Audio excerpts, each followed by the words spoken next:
Hello, everybody. Welcome to the Buckeye Weekly Podcast. I am Tony Gerdeman here, as always, with Tom Orr. Tom, how's it going? Tony, it's Nebraska week. It's one of the 12 most exciting weeks on the Ohio State football regular season schedule. So it's exciting, I guess.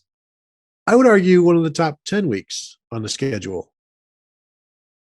Akron and Penn State. Also? Yeah, tough but fair. Okay. Yep, it is Nebraska week. Buckeyes should be heading to the Corn State. Cornhusker State. Is it just Cornhusker State? Is that I am pretty sure that's what it says on the full nickname? On the welcome to Nebraska signs on the highway. I will look. I actually just looked at my Nebraska photos from our last trip earlier this week. Forgot about our Runza trip. That was fun. And but I believe the welcome to Nebraska sign does say the Cornhusker State. Yeah, the Runza was good. It's a nice sandwich if you can get it there. A stuffed sandwich there. A chain of restaurants in Nebraska and the surrounding region. So let's talk a little bit about this Nebraska game because I was watching Nebraska and Purdue today, the 60-minute version. Of course, Purdue won that game 28-23. As always, a close loss for Nebraska. They now have 6 losses on the season, all 6 by 5 points, 8 points or less. The biggest loss of the season was the 30-22 season opener at Illinois. So you could say Illinois might be the best team on their schedule to this point over, Oklahoma, Michigan State, Michigan, all teams that weren't as dominant over Nebraska as the Illini were. But I was watching that Purdue game, and Adrian Martinez threw 4 interceptions in that game. And I think in the first quarter, maybe the first or second series, he drops back to throw a little swing screen to a running back. It gets tipped by the edge defender and then dropped by another defender who would have just walked like 30 yards into the end zone. So not only did he throw 4 interceptions in that game, Tom, he should have thrown 5. He threw one pick six later in the game. That would have been they should have thrown 2.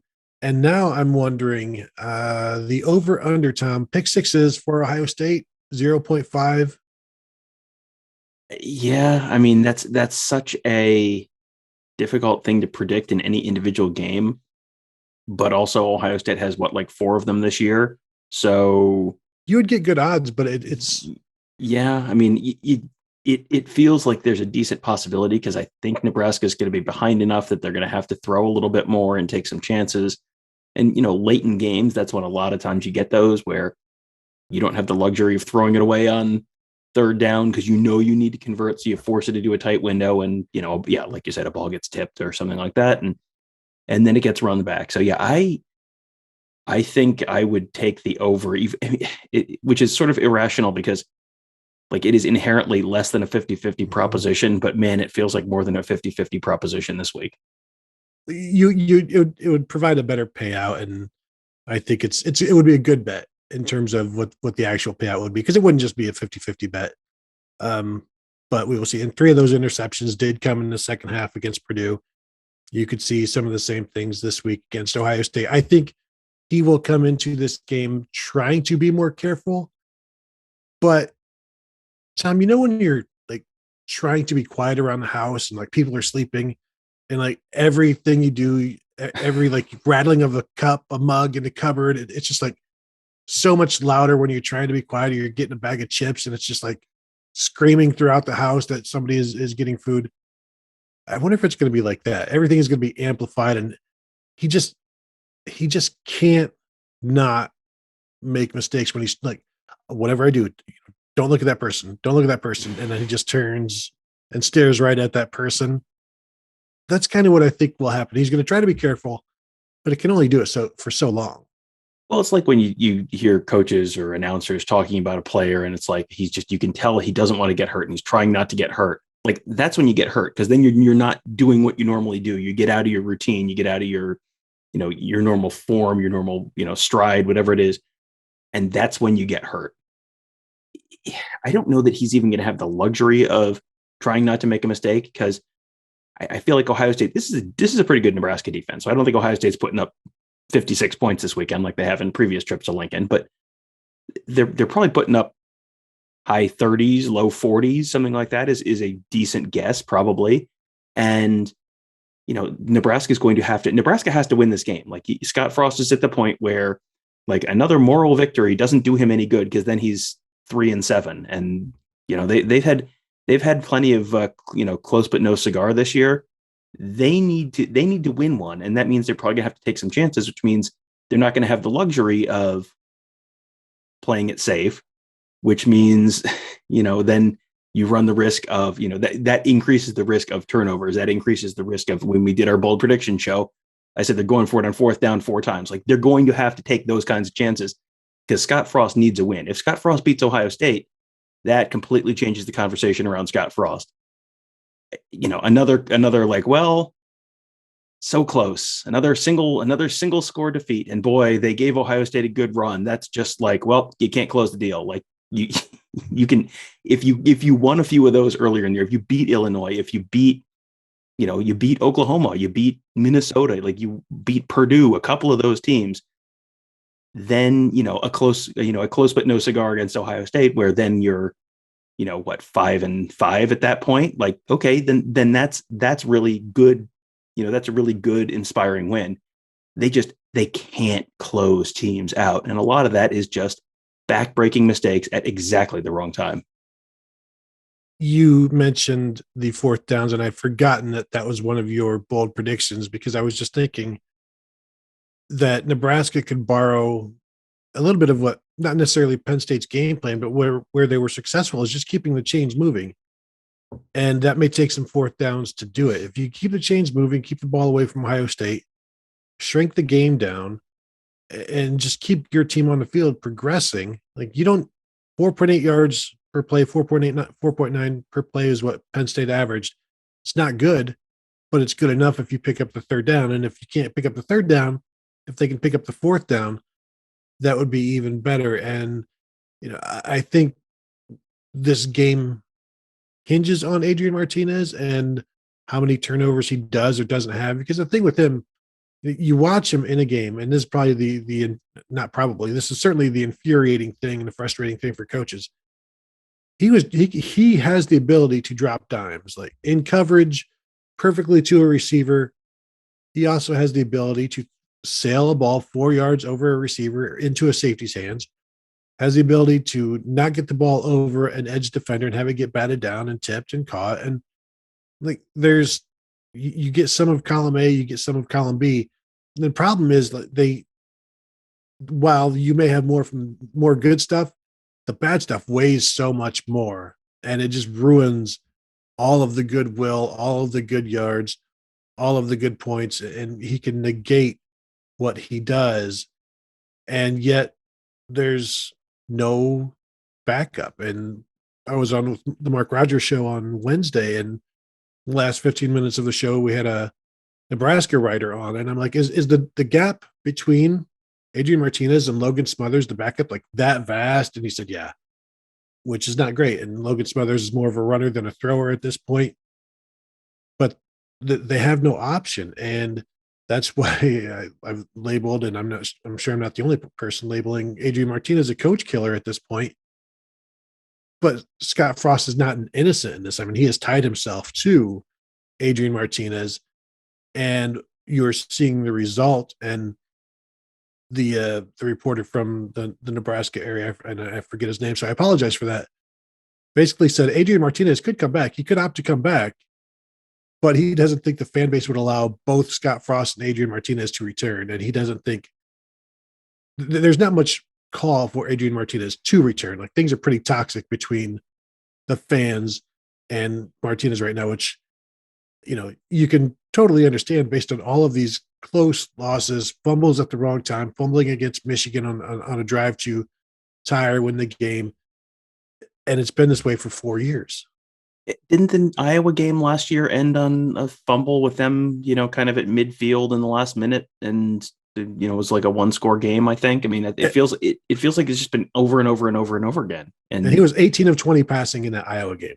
Yeah, but it's just that's the thing that's so maddening. It's like, because I have always sort of had a soft spot for Nebraska, so I end up watching more Nebraska than I do like just a random Big Ten West team. Like I watch more Nebraska than I do Purdue or Minnesota or Northwestern or whatever. And it's just like they look. This year's team is so much better than previous years. Like a couple of years ago, like the end of the Mike Riley era, when Frost first got there, it was just like they were just non-competitive in a lot of these games. They've been competitive with everyone. They've played a very difficult schedule this year. They've played 3 teams that are in the top 5 of the college football playoff rankings, and they've played others that are, in those rankings a little lower. I mean, they lost to Oklahoma, Michigan State, Michigan. Those are 3 of the top 10 teams of the country. They lost to Minnesota, who is a ranked team. They lost to Purdue, who's probably on the fringe of being a ranked team. And they annihilated Northwestern. Like they killed Northwestern in the way that you would expect a 9-3 team to kill Northwestern.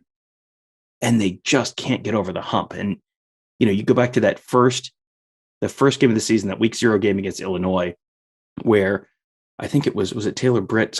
Someone fielded a punt, like inside the 5, running backwards, like he fielded it at the 2 or the 1 yard line, ran into the end zone, and then got tackled for a safety. It's like, how do you get tackled for a safety at a punt? Like heels on the 10. Like this has been a thing since the 1960s, probably. Heels on the 10. You run backwards, you feel the punt. It's like everyone, it's like everyone's trying to do a little too much. No one quite trusts each other, which kind of makes sense because you're just kind of waiting for the ceiling to fall. And their 3 wins this year have all been by 4 scores or more. The closest win this year was 28-3 over Buffalo. The other 2 wins over Fordham and Nebraska were 50-something to 7. So anything that's close, they've lost. So anything that's close, everyone's going, well, I have to make a play. I have to do this right now because no one else is going to do this. I've seen that no one else can do this. Everyone's trying to do a little too much.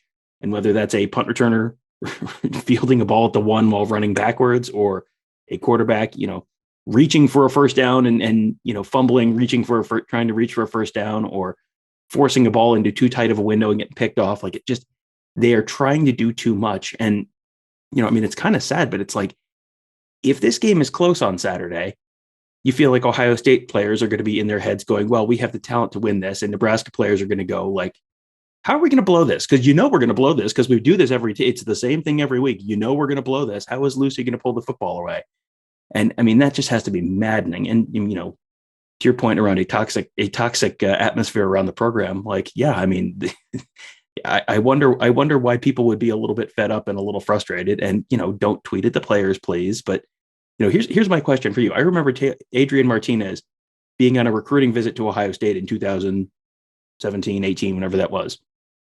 He was on the field and we were shooting pictures of him on the field.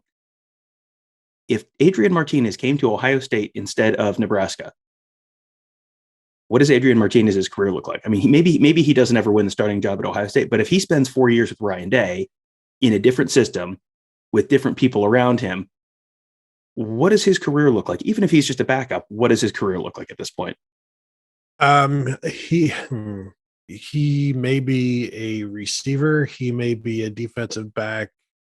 He may be at Colorado State. He's not really Ryan Day's type of quarterback, but if he had stayed for 4 years or 5 years, he would be a better passer. He would, would have be more disciplined. Certainly wouldn't feel like he had to do it all. Maybe that's where Adrian Martinez gets into trouble, where the quarterback at Ohio State just give the ball away to your team. Just let other people do things for you, and you move the ball down the field. And with Martinez, and to your point about Cam Taylor-Britt feeling like he had to, do whatever, and I wonder how much of that is going on because of, well, we know something crazy is going to happen at some point, so we need to try to do as much as possible and get it. Nebraska's plan to win is to do something that can counteract whatever crazy thing is going to happen in the fourth quarter, and not knowing that what they're trying to do is probably going to cause something crazy in the fourth quarter or even in the second or third quarter. And then it becomes a self-fulfilling prophecy because, as I was saying on the Mark Rogers show, like, you can watch Adrian Martinez and it just looks like he knows he's going to do something bad. Like on the sideline, he's got this look on his face like things are going okay now, but and everybody else is just like waiting. And Boosters have had to buy tickets to keep that sellout streak going. So things aren't healthy right now. I'm sure Ohio State's going to walk into a pretty awesome environment, as everybody does at Nebraska. But they were booing him at the Purdue game. They were booing Nebraska, and I don't think it will take long to do that. If he throws an interception in the first quarter or pick six, it's instant boos. And then if you lose the crowd in the first quarter, like, they need the crowd. They need the crowd all 4 quarters to have a good chance in this game. And if they lose them in the first quarter, like, I don't think the team is like emotionally strong enough to handle it and mentally strong enough to handle it. And then it's just going to get worse from there. Yeah, I mean, it reminds me of our trip to Rutgers about a month ago, where they had a sellout or very close to a sellout, and the student section was full, and it was like at the beginning of the game, it was like, man, this is a totally different environment than we were here for two years ago. There was that point, the crowd was dead, the program was dead, everything was dead. This was all right. Rutgers has, they've won 3 games in a row to start the season, and they had a loss to Michigan, but it was a close competitive loss, and man, they have an opportunity for a statement win against Ohio State. And then the game started, and then very quickly the game was over. And then right after halftime, it was like, oh no, this looks exactly like it did 2 years ago. The student section is empty. The stands are half empty. Like, the student's job and the fans' job is to show up. The team's job is to give them a reason to stay. At some point, you can have spoiled fan bases, and Ohio State fans who get grumpy about a 2-touchdown win. It's like, the team is kind of doing its job at that point. But at some point, I mean, Nebraska fans, it's very difficult to question Nebraska fans' loyalty. They have a sellout streak dating back to the 60s. It's 300 and something straight home games. It is very difficult to question Nebraska fans' loyalty. You really, really have to work very hard to get Nebraska fans to go like, screw this, we're out of here. They have done that a few times. We have been there for the second halves of a few games in Memorial Stadium, which was like, oh boy, there were a lot more people here 2 hours ago than there are now. But you're right. I mean, this is like, you can sort of vote with your feet if you're a Nebraska fan. If that stadium is empty, if you don't want Scott Frost back next year, and that stadium is empty in the second half, that sounds a pretty clear message. Like, look, we're done. We're kind of done with this guy. And I mean, there's a broader question of who do you get to replace Scott Frost? Because Michigan and Nebraska are kind of in the same spot right now. It's like, this is literally the perfect candidate. So if this guy can't win here, like, what exactly is your plan to win here?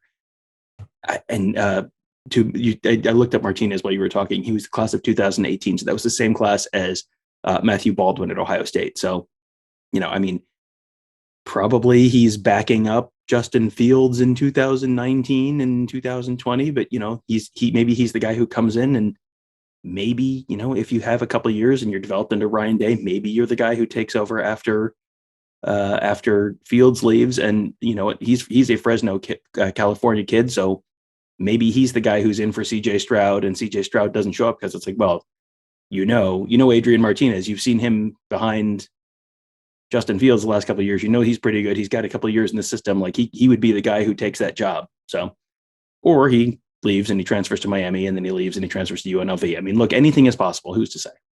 So you're saying if Adrian Martinez had chosen Ohio State over Nebraska, CJ Stroud would be like at Utah or UCLA or somewhere like that? Nebraska. He'd be at Nebraska. Well, the whole Calibraska movement. I mean, I think you could argue that things have worked out okay for Ohio State the way things have played out, and things have not worked out great for Nebraska the way things have played out. So I think Nebraska might be willing to consider that trade if that was presented to them as an option. Scott Frost and Adrian Martinez they're like a microcosm of each other, in that you can see all of the positives from Martinez, but at the end they lose. And that's where I am with Scott Frost. So many close losses. I think now they are like 5-21 or something. They're 6-21 in one-score games in his tenure. It's bad. It's like that, like 5-21, I think. And I normally attribute that to coaching. In one season, it's like, well, maybe it's just, circumstances or whatever. But over the course of 3 or 4 years or whatever, then it's like, well, this is pretty, this is a consistent thing. And how many coaching decisions have come into play to ruin these games and to cost them these games? And I know there's also a number of plays and mistakes made by the players that have actually done that, but is he not able to counteract that? Is he not able to counterbalance that? And if I was a Nebraska fan, I don't know how I would feel. Like, yeah, they're so close, but do you eventually get tired of being that close? And you're just like, you have to go. But then as we were talking with the Nebraska writer, he's like, Nebraska's not really in a financial position right now to pay him off and then go get somebody else. And what you said, like, who you going to go get right now? And so it's almost like he's there, but at least things are close. Like the games are close. So you have this ability to get excited, but then you start the season and you lose to Illinois. And it's like, well, here we go again. Right. And that at the end of that Illinois game, it was like, oh, I think that might just be it for him. Like this is a year that it seemed like it was setting up where, okay, they should be able to win 6 games and go to a bowl. We talked about that with Rutgers. We talked about that with Nebraska, where it's like, the schedule sets up where if they win the games they should win, they have the opportunity to go to a bowl. Well, they didn't win the games they were supposed to win, and they lost. That started with week 0. Like before most of the nation had started, Nebraska was already like off balance and on the wrong foot, and that's hard to come back from. And if they don't have the financial wherewithal to fire him, another year where you have probably donations down, interest in games down, merchandise sales down. If people are leaving games at halftime, concession sales are down. I mean, like, you can't afford to fire him, but can you afford to not fire him? Like you're going to get to that point at some point as well, because USC has did that for a few years where it was like, well, we're not in a great spot financially, so we don't want to fire Clay Helton. But by not firing Clay Helton, you see these crowd shots of USC games, and it's like the game is kicking off, and it looks like the gates just opened 5 minutes ago. Like there's 1,500 people in the stadium. Like at some point that catches up with you too. You can't, and recruiting and all that. How is Scott Frost able to sell this program like to recruits right now? Like, come to Nebraska. I might be here 2 weeks from now. Who knows? I mean, signing day is only like a month away. So I mean, there's a decent chance I might be here a month from now, maybe. Like, I have heard the theory put forth that it's assistant coaches, like the coaching staff just isn't very good there, and they've had some kind of lousy assistant coaches over the years there. And is it just something like structural in the program like that with the coaches, or is it the imbalance, the imbalance of historical expectations versus current realities, and that they can never actually meet those realities, but the pressure is that such that they're supposed to be so much more than they are. It is a weird program. It's a little, they don't have the resources that Texas does. They don't have the recruiting base that Texas does, but it's kind of the same thing where it's like you keep waiting for them to like at least look like they remotely like they should, and it doesn't happen, and it doesn't happen. It's like, how is it possible that you have all of these coaches that at the time everyone went, oh, home run hire, great, and they can't win there either. That Cam Taylor-Britt punt return is such an example of the coaching issues, because that had to have been addressed, and yet I'm sure that wasn't the first time he's done it in practice or whatever. Like, where's the discipline with the coaches? Where's the discipline with the players? I can't put all of that on Scott Frost, and I do. You can't blame him for everything, but obviously the buck stops with him. But I would wholeheartedly agree that his staff has issues, and it's obviously up to him to fix it. Now, this Nebraska offense, arguably the second best offense in the Big Ten. I think they're 4th in rushing and in the conference, and 3rd or 5th in passing. So all told, they're number 2 overall in yards per game in the Big Ten, 468.8 yards. They're number 3 in yards per play, 6.7 yards. So this is a real legit offense that Ohio State is going to have to face. And they're going to be doing it without Steel Chambers for the first half of the game, which is not good, because this is a pretty versatile offense that is going to require discipline on the part of the linebackers with the option that Nebraska will do. Not just regular read option, they're going to be doing some triple option as well. Ohio State has practiced for the triple option this week. but this is going to require eye discipline and all of that. And I don't know if Steel Chambers is the most disciplined linebacker. He probably isn't, but him not being out there for the first half is going to give Nebraska an opportunity where there may be. I'm interested to see if there's a fix with Pala Ie Naoteote. It sounds like he's going to get some work on the inside. Is he going to be backing up Taraja Mitchell? Is he going to be like, has he come on so much that is he starting at this point? I don't expect him to be the middle linebacker in any situation. That's asking too much of him. And maybe it wouldn't be for like bowl practice or whatever. And maybe he's getting to the point where he could be, but where is he in the rotation at will? And how often is he going to play? And can he make some plays? He's had limited opportunities and has done well, but this is a huge opportunity for him in his first half on Saturday. Sure. And, if you're at will, Taraja Mitchell has been okay this year, but he hasn't been incredible. And, there's been a decent, level of calls for the guy who only moved over to linebacker 4 or 5 months ago to take over for Taraja Mitchell as a starter at that will spot. So, obviously there's an opportunity there. And, this should be a chance for Naoteote to at least get, what's he going to get in the first half? 10, 12 snaps at the very least, go make some plays. He is not necessarily as athletic as Steel Chambers is at this point after all those injuries, but whereas Steel Chambers is athletic but just doesn't have the reps, doesn't have the experience there. Now Teote started for USC as a true freshman like 3-4 years ago. He's seen the reps. He's seen all these offenses. He's seen a little bit of everything at this point.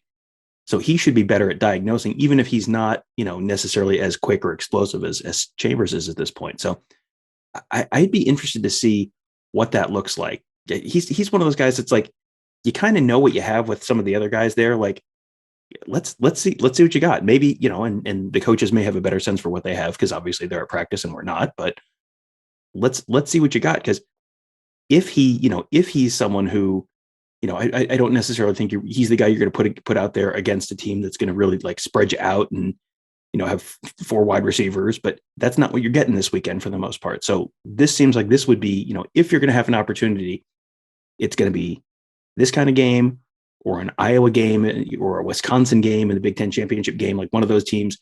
Minnesota, if they played Minnesota again, that's probably an Ote kind of game. Let's see what they've got with him, because it feels like there's an opportunity there and he may be able to fill it. Yeah. Interested to see what he does there. On the other side of the ball, the Ohio State offense is going to be facing a Nebraska defense that is better than they have been in recent years, where you just expected the Buckeyes to carve them up and do what they want to do.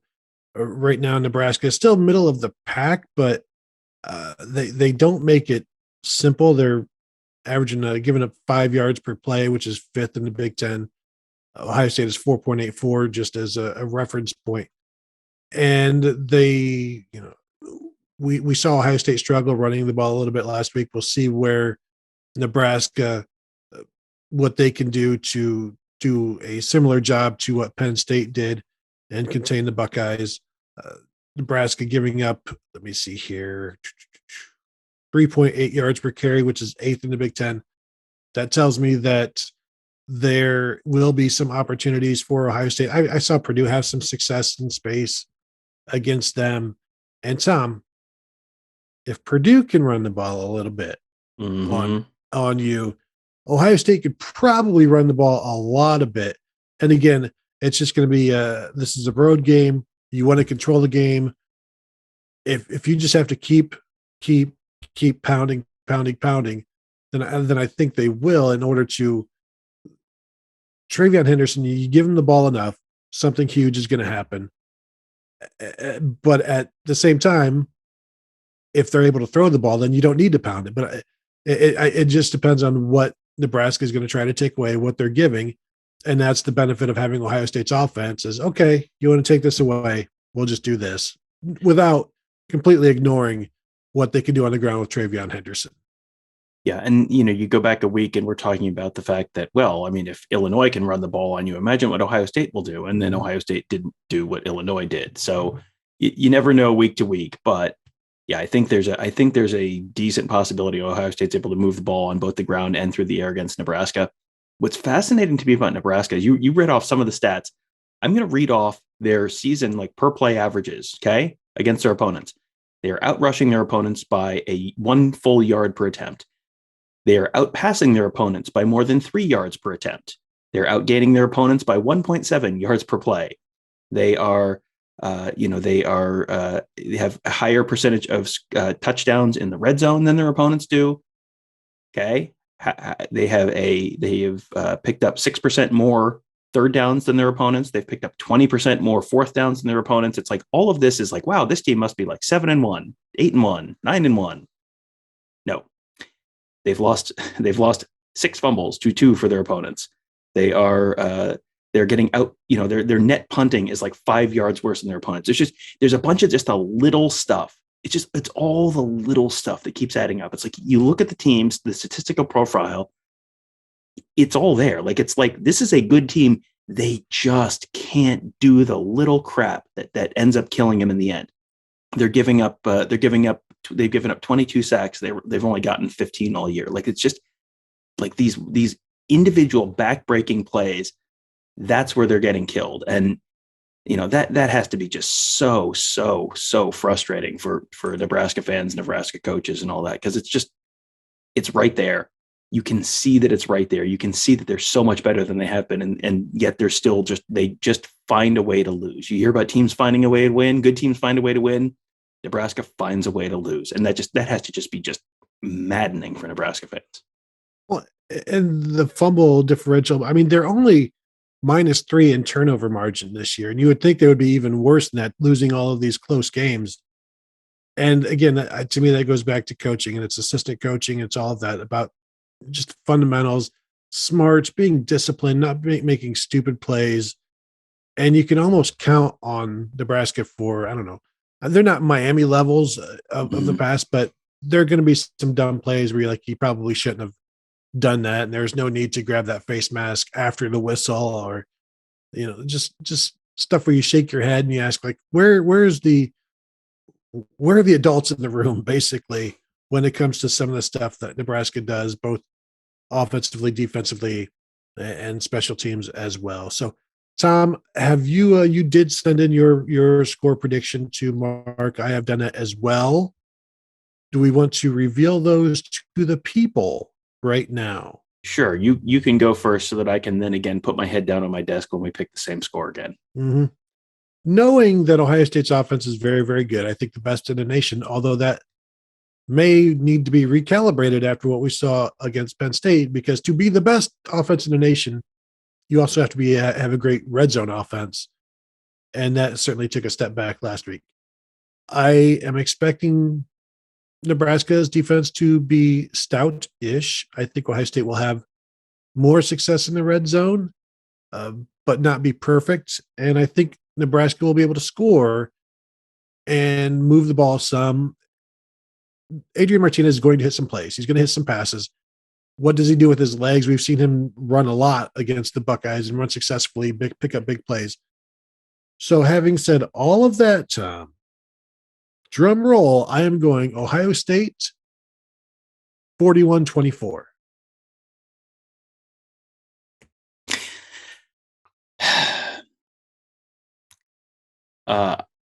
I'll just read my entire thing, just so we can string out the drama a little bit for how far off we are on our predictions this week. Nebraska is the worst kind of bad team, which is a secretly decent bad team. Yes, Ohio State should beat them somewhat comfortably, but the Huskers have made each of the 6 teams that already beat them this fall kind of sweat it out. The Huskers have lost to a dreadful Illinois team, decent Minnesota and Purdue squads, and 3 teams in the top 10 of the college football playoff rankings. They've lost them all by single-score margins. With his job on the line, look for Scott Frost to throw the kitchen sink at the Buckeyes in a desperate attempt to pick up a signature win. It won't work, but it won't be fun for Ohio State either. Ohio State, 38. Nebraska, 24. Tony, how do we keep doing this? We had not talked about this game like once all week.